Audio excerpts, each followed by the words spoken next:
And now on to some updates from the global markets this week. The S&P 500 ended flat on Friday, touching a record high in intraday trading.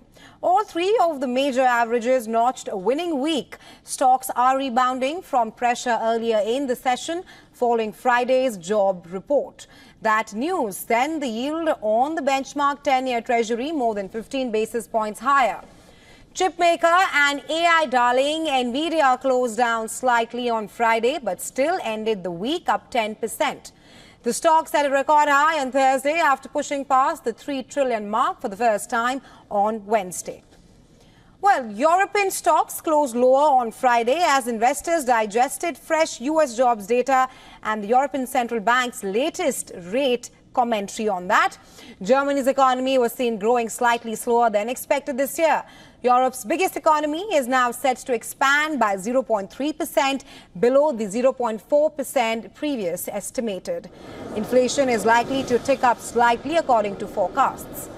Asia-Pacific stocks were mixed on Friday as investors looked at economic data from China and digested Japan's household spending numbers, with markets also assessing the European Central Bank's rate cut. Crude oil futures posted a third straight weekly loss on worries that demand may be softening even as OPEC Plus plans to increase production.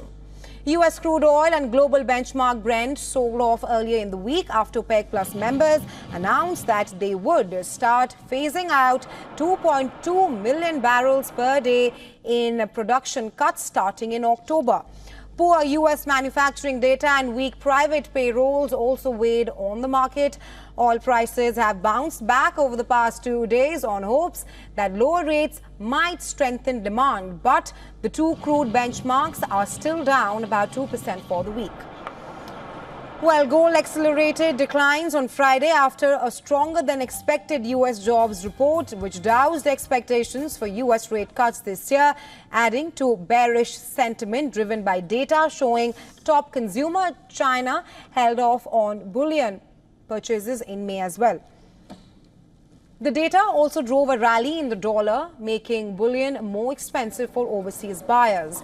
High rates increase the opportunity cost of holding non-yielding bullion.